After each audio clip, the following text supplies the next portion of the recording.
vamos então à última parte, né? O último livro, livro 8, Contragolpe, do livro Fantine. É muito livro, né? É tudo livro. Mas deu pra entender, né? Chegamos então ao final dessa parte, chamada Fantine, com uma tragédia, né? Pobre Fantine. Mas vamos por partes.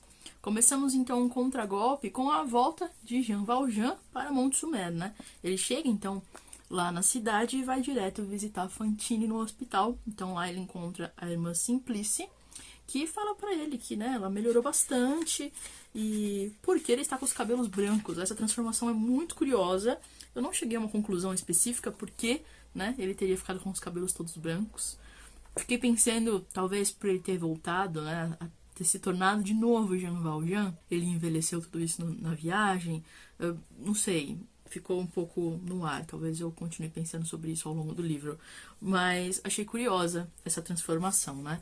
Então, quando ele encontra a irmã Simplice, ela fala que a Fantine acha que ele foi buscar a Cosette, não que ele tenha, né, só feito uma viagem simples.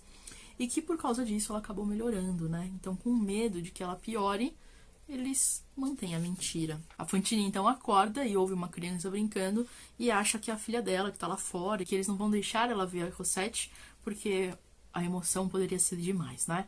Mas chega Javert e traz então, né, a carta da sentença de Jean Valjean, né, que então deve voltar à prisão. E era justamente o que o Javert estava esperando, né? Não existia satisfação maior para ele do que prender finalmente o Jean Valjean, e acho que ainda mais saber que ele desconfiou da pessoa certa, sabe? Só eu vi isso, é uma coisa que alimenta o ego dele ainda mais, né? Mostra muito da personalidade dele nesse trecho tão pequenininho, né? Que ele entra e dá a voz de prisão e tudo mais. Então, por um minuto, a Fantine acha que o Javert tá ali por ela, e ele diz que não, né? Que é por ele. Só que aí os dois conversando, ele pede pro Javert deixar ele buscar a Cosette e depois prendê-lo. No meio da confusão, a Fantine escuta isso. E aí, a gota d'água, né? Essa cena é uma cena muito triste, mas o que mais me chama atenção é esse contraponto entre o comportamento do Javert e do Jean Valjean, né? Ele só quer ir buscar a garota para que a mãe possa vê-la. E o Javert não tem um pingo de empatia, solidariedade, nada. Então ele diz assim pro Javert, né? Dê-me 3 dias. 3 dias para ir buscar a filhinha dessa pobre mulher. Pagarei o que quiser. Se quiser, pode acompanhar-me. Você está brincando? Exclamou Javert. Não pensava que fosse tão bobo. Pede-me 3 dias para passear. Diz que é para ir à procura da filhinha dessa coitada.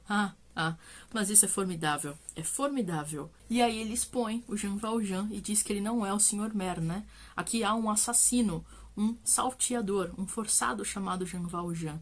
Isto é que há. E eu o tenho nas minhas mãos. E aí, por fim, a cena mais triste, né? Fantine levantou-se, sobressaltada, e apoiada nos braços rígidos, olhou para Jean Valjean, para Javert, para a religiosa. Abriu a boca como quem vai falar, mas saiu-lhe da garganta um gemido. Os dentes batiam-lhe. Estendeu angustiosamente os braços, cobrindo convulsivamente as mãos, procurando alguma coisa a seu redor, como alguém prestes a se afogar. Depois, caiu pesadamente sobre o travesseiro. Sua cabeça bateu contra a cabeceira da cama e dobrou-se sobre o peito, com a boca aberta, os olhos arregalados e fixos. Estava morta. É muito curioso que ela acaba não morrendo da doença dela, né? Ela tem esse súbito, né? Ela se sobressalta com a ação do Javert e com o que ele acaba falando e as revelações sobre o Jean Valjean e bate a cabeça e morre. Pode ser que a condição de saúde dela piorasse a situação, mas no fim das contas, a afirmação do Jean Valjean a seguir não é errada, né? Ele diz que o senhor matou esta mulher. E aí o Javert ignora, né? Basicamente ignora e prende ele e leva ele embora. Não se importando nem um pouco com a vida perdida, né? Ele já tinha desprezado a Fantine de várias formas, começando por quando ele tentou prender ela, né? Mas logo aqui antes ele fala que é pra ela ficar quieta, né? Só sem vergonha. Que diabo de lugar é este onde os grilhetas, o Jean Valjean, se tornam magistrados e as mulheres da rua são tratadas como se fossem condessas? E aí ele diz que, né? Mas isso vai acabar e já era tempo, ou seja, é tudo que ele sempre quis, né? Ele queria que se restabelecesse essa ordem que ele reconhece, né? Então Jean Valjean é preso e a cidade toda descobre quem ele era, né? Que ele era esse esforçado das galés e rapidamente ele se torna ninguém, né? Acaba que todo o bem que ele fez para a cidade e ter ajudado as pessoas não fez a menor diferença. Mas ele consegue escapar da prisão, né? Para fazer ali as últimas ações, boas ações ou, enfim, né, colocar as coisas em ordem. Ele sai da prisão e vai até a casa dele, onde a mulher que cuidava, né, da portaria lá, reconhece ele, né, e recebe ele. E aí eles têm essa conversa, né, onde ele diz pra ela que estava na prisão. Realmente eu estava lá, mas quebrei um ferro da janela, pulei do alto de um telhado e eis-me aqui. Vou até o meu quarto. Corra a procurar Irmã Simplice. Sem dúvida, ela deve estar ao lado daquela pobre mulher. Então, ele chama a Irmã Simplice para pedir que a moça seja, então, né, a Fantine, seja enterrada e manda, né, algumas instruções ao vigário. Curioso que ele também sempre apoia nas religiosas, né, depois dele ter sido ajudado pelo bispo, são eles também a quem ele recorre agora. Claro que o Javert descobre que ele fugiu e vai até a casa, né, procurar. E aí tem, enfim, um momento em que a Irmã Simplice, que nunca mentia, mente. Então, para ajudar o Jean Valjean, ela diz pro Javert que ele não tá lá não, e ele tá atrás da porta, né? Ela então quebra esse voto dela mesma, né, de nunca mentir, para ajudar o Jean Valjean. Quase no finalzinho, né, ó, desculpe-me se insisto, a senhora esta noite não viu por aqui alguém, um homem? Ele fugiu e nós estamos à procura. Esse tal de Jean Valjean, a senhora não viu? A irmã respondeu, não. Mentiu. Mentiu 2 vezes seguidas, sem hesitar, rapidamente, abnegadamente. Perdão, disse-lhe Javert, e retirou-se saudando-a profundamente. O Javert também não reconhece nessa mulher a possibilidade da mentira, né? Ela diz, a palavra dela é o suficiente e ele acredita nela. E é o que salva, né? Mais uma vez, Jean Valjean. E ele encerra, né? A resposta da irmã foi para Javert tão decisiva que ele nem chegou a reparar na vela apagada e ainda fumegante que estava sobre a mesa. Por fim, então, o vigário destina, né, o dinheiro que o Jean Valjean deixa, né? O Sr. Madeleine, na verdade, deixa para os pobres e a Fantine é enterrada, né, numa vala comum. Portanto, foi enterrada na parte gratuita do cemitério, propriedade de todos e de ninguém, onde se perdem os pobres. Felizmente, Deus sabe onde reencontrar as almas. Quando a enterraram no meio dos primeiros ossos que apareceram, já estava escuro. Passou para a promiscuidade das cinzas. Foi jogada à fossa pública. Seu túmulo assemelhou-se ao leito. É muito curioso esse final, onde ele fala que ela foi enterrada na parte gratuita, que era propriedade de todos e de ninguém, onde se perdem os pobres, sendo que ela nasceu, não se sabe onde, e ganhou o nome que deram para ela nas ruas, né? Então, ela morre assim como ela nasce, né? Em lugar nenhum, como ninguém. É uma coisa muito triste. Victor Hugo faz esse exercício com a gente constantemente, né? Ele apresenta o personagem, a gente cria uma empatia por ele, e aí, né, acontece alguma coisa. No caso da Fantine, então, ela morre. Nós chegamos, então, à página 438 do livro, né? E é curioso porque a gente está praticamente na introdução ainda, né? Então, falando de todo esse livro Fantine, né? A gente conheceu o Bispo Myriel, que era esse justo, né? Um homem da igreja que aparentemente era monarquista, né? Pela conversa que ele tem com o convencionalista ali. Ele ainda defendia a monarquia. A gente está no período da restauração, onde a monarquia na França volta a vigorar, e ele tem ali esse embate de ideias com o convencionalista, onde ele sai um pouco pensativo mesmo, né? De será que realmente faz sentido isso? Encontramos então Jean Valjean e o bispo, né? Que dá essa segunda chance a esse homem que foi de várias formas injustiçado, né? Eu acho que sobretudo pra gente hoje fica muito claro que roubar um pão por fome não necessariamente seria um crime. Eu não sei como isso se enquadra no direito, mas acho que dificilmente uma pessoa, como o próprio Bispo Myriel, por exemplo, se fosse um pão dele roubado, ele não teria mandado Jean Valjean para a prisão. Tanto que ele rouba o bispo e o bispo, né, dá essa segunda chance para ele de recomeçar. E só a partir dessa segunda chance ele acaba se tornando o Sr. Madeleine, né? É uma coincidência de fatos ali que faz com que ele não tenha que entregar o passaporte ou chegar em Mont-Sumé e acabe se tornando o maire da cidade e ajudando tantas pessoas, né? Na verdade, acho que ele reconstrói mesmo a cidade, né? A gente pode dizer isso porque ele criou praticamente tudo ali. Graças à fábrica, muita gente melhora de vida, várias novas pessoas vêm morar na cidade e então vira esse centro, econômico mesmo. E nesse meio encontramos Fantine, né, que também acabou precisando de uma segunda chance, mas a dela dura bem pouco. Ela chega em Montsumer para trabalhar e ganhar dinheiro para poder sustentar ela e a filha, mas logo descobrem que ela estava mentindo. Ela tinha essa filha, era uma mãe solteira, né? Então ela é julgada então pela própria sociedade. E a pena dela acaba sendo toda essa miséria pela qual ela passa.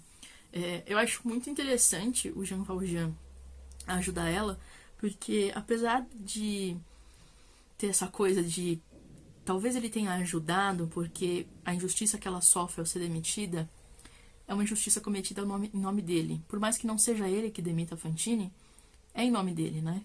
A gerente da fábrica, quando demite ela, diz que o Sr. Mer acabou, né, dispensando os serviços para se eximir da culpa mesmo. E a Fantine cria até esse ódio interno, né?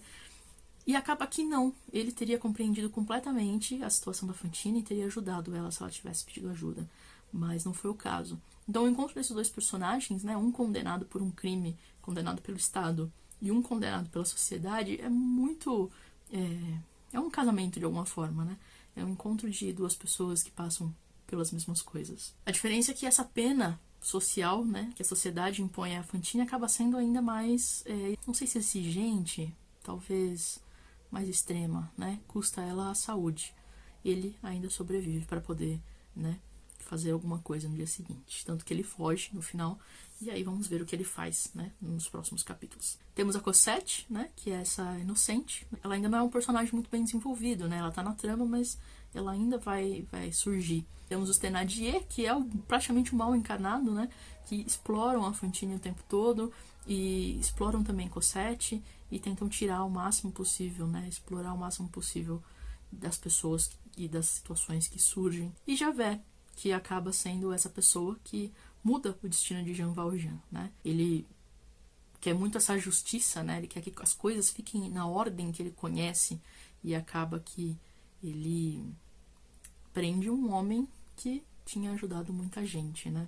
É interessante ver também que a gente passou 400 páginas para conhecer esses 6 personagens, 7, que os Thénardier são 2, né? São 7 personagens, mas a gente acabou descobrindo muitas coisas, né? Então, essa narrativa do Victor Hugo, ela vem intercalando ação e história, né? Então a gente tem todo um histórico dos personagens, ele fala, esse narrador conta pra gente sobre quem eles são, conta parte do passado deles, é curioso também ver como ele manipula isso, né? Então os Thénardier, por exemplo, ele só conta coisas horrorosas que eles fizeram na vida. Talvez eles nunca tenham realmente ajudado ninguém, mas a gente fica bem direcionado à índole dos personagens, graças ao narrador e as coisas que ele escolhe contar pra gente, né? Então acaba que essa primeira parte da Fantine é toda uma introdução ao livro e a esses personagens. Apesar da gente passar por vários outros personagens ao longo do caminho, muitos deles só estão ali para criar realmente uma cena, um acontecimento, ou às vezes nem isso. Eles são realmente parte da paisagem, né? Então é um livro que a gente pode ler sem ficar com medo de não prestar atenção em tudo, porque na verdade se a gente prestar atenção em tudo, a gente vai acabar se perdendo na história. Acho que já deu para perceber, né, que não existe realmente uma dificuldade de leitura, é um livro que flui muito tranquilamente, a gente tem algumas questões com as digressões do Victor Hugo, né, que são longas e aí acaba cansando, mas depois disso a narrativa flui muito rápido. Então a gente acabou de ler 400 páginas em um mês e uma semana, né, e foi super tranquilo. Isso é um livro, 400 páginas é um livro inteiro. Então a gente, né, leu super rápido. Então eu diria que o truque dessa leitura de Miseráveis, por ter tantas páginas, é não querer lembrar de tudo. Vai devagarinho, vai aos poucos, que os personagens que ficarem na trama vão ser revisitados o tempo todo. Então a gente não vai esquecer tão fácil assim deles. Esses acontecimentos vão se destacar no meio de toda a história. Eu comecei então, né, a ler o Tentação do Impossível, do Vargas Llosa. Já tenho que avisar que se você não leu, se você nunca leu Os Miseráveis, não leia esse livro agora, porque na primeira página ele já conta o final dos Miseráveis. Então, esteja avisado. Vai realmente, nesse caso, vai estragar. Então não tem como fugir. Mas lá pelas tantas aqui, o Vargas Llosa fala sobre esse nosso narrador, né? Que me levantou uma pulga atrás da orelha que eu queria compartilhar com vocês. Não cheguei a conclusões, é só uma reflexão. Então começa que o Lhota chama esse narrador de narrador linguarudo, que surge continuamente entre as suas criaturas e o leitor. Presença constante e arrebatadora, a cada passo ele interrompe o relato para opinar, às vezes em primeira pessoa e sob um nome que quer nos fazer acreditar, é o próprio Victor Hugo, sempre em voz alta e cadenciada, para interpolar reflexões morais, associações históricas, poemas, lembranças íntimas, para criticar a sociedade e os homens em suas grandes intenções ou suas pequenas misérias, para condenar seus personagens ou elogiá-los. Então é um pouco daquilo que ele faz com Thénardier, por exemplo, né? Ele escolhe muito bem os fatos que ele narra sobre a vida dos dois, então já deixa a gente com uma raiva dos seres, né? Antes mesmo de falar que eles estão abusando de Cosette, a gente já fica com raiva dessas pessoas, né? Que são aproveitadoras. E aí o Lhota traz umas questões interessantes sobre esse narrador, que é onisciente, mas por vezes ele se omite, né? E tem uma coisa muito curiosa no própria fuga do Jean Valjean, né? Nesse finalzinho do contragolpe. Ele foge da cadeia tirando a barra de ferro. Mas quando ele chega na casa e tá conversando com a mulher que trabalha lá, o narrador diz o seguinte, né? Tá na página 434 dessa edição da Cosac. Jean Valjean não lhe fez recomendação alguma. Tinha absoluta certeza de que ela tomaria mais cuidado a escondê-lo do que ele próprio. Ninguém jamais soube como conseguira penetrar no pátio interno sem abrir o portão principal. É verdade que levava sempre no bolso a chave de uma porta lateral, mas como já o haviam revistado, certamente não a tinha consigo naquele momento. Este ponto nunca pôde ser esclarecido. Ele sabe que ele está sempre com a chave no bolso, mas não sabe como ele entrou no pátio, né? Tem uma série de coisas que ele faz o tempo todo. Ele diz que ninguém sabe, mas ele sabe. Ele só não tá falando. Então esse narrador, ele engana muita gente, né? Eu, sinceramente, não tomo ele como Victor Hugo. Eu tenho meu grande pé atrás a respeito disso. Eu acho que é uma leitura muito simples achar que o narrador é o Victor Hugo. Então eu acho que ele gosta de brincar com a gente por vezes nisso. E o Lhota fala que o narrador é também um personagem. Isso me fez questionar muito, por exemplo, o capítulo mais temido dessa primeira parte, que foi o ano de 1817, onde a gente tem uma série de anacronismos. E aí, na época, até eu fiz o vídeo pra vocês, e eu até comentei, né, que talvez o Victor Hugo tenha cometido esses anacronismos porque ele estava exilado e seria difícil ele conseguir confirmar esses fatos. Mas a verdade é que Os Miseráveis demora muitos anos para ficar pronto e ele tem acesso aos editores, acho que é em Bruxelas, né, que sai a primeira edição, e essas pessoas teriam acesso para fazer algum tipo de verificação de dados, né, de datas. E aí eu fiquei pensando se não é um recurso do próprio Victor Hugo de mostrar pra gente o quão pouco confiável é esse narrador. Talvez os anacronismos cometidos não sejam sem querer, sejam propositais. E aí esse primeiro capítulo, né, do livro terceiro, faz muito mais sentido. Que não é exatamente para contextualizar a gente no livro, é também, mas para mostrar o quão pouco confiável pode ser esse narrador e de tudo que acontece e o que ele escolhe apontar. Então, eu já não sei mais, tá? Queria compartilhar isso, eu já não sei mais. Eu fico a pulga atrás da orelha. Então, essa leitura pra mim, ela vai virar uma dupla leitura. Ao mesmo tempo que eu vou subentender que pode ter acontecido dessa forma, podem ser anacronismos do Victor Hugo, pode ser, e aí é muito mais genial, né, que ele tenha feito isso de propósito, para que a gente não confie nesse narrador, que a gente perceba as incongruências, né, e os conflitos de coisas que ele fala, porque o tempo todo esse narrador fala uma coisa pra gente, acontece outra, ninguém sabe como ele entrou no pátio, mas ele tinha uma chave no bolso, que eu sei.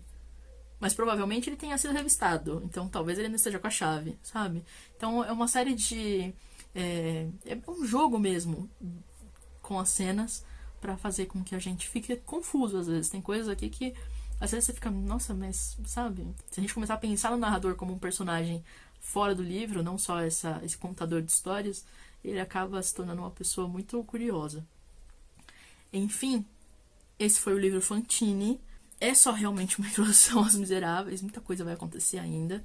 E a gente ainda tem muita ação realmente para acontecer. Porque o fim dessa parte, né, desse livro, é o que dá corpo à história. Agora a gente vai ver o desenrolar do que realmente é a história de Jean Valjean. Parece que não, né? O homem já tá com 50 anos, mas ainda tem muita coisa pra acontecer na vida dele. Bom, então é isso. Eu espero que você tenha gostado da leitura até aqui e continue com a gente nas próximas semanas. Se você estiver gostando da leitura também e quiser apoiar para que a gente faça muitas outras leituras conjuntas como essa, tem aqui embaixo o link do Catarse. Com R$5 por mês você pode ajudar muito a gente a continuar com esse projeto. A gente se vê no sábado que vem para conversar sobre o Waterloo.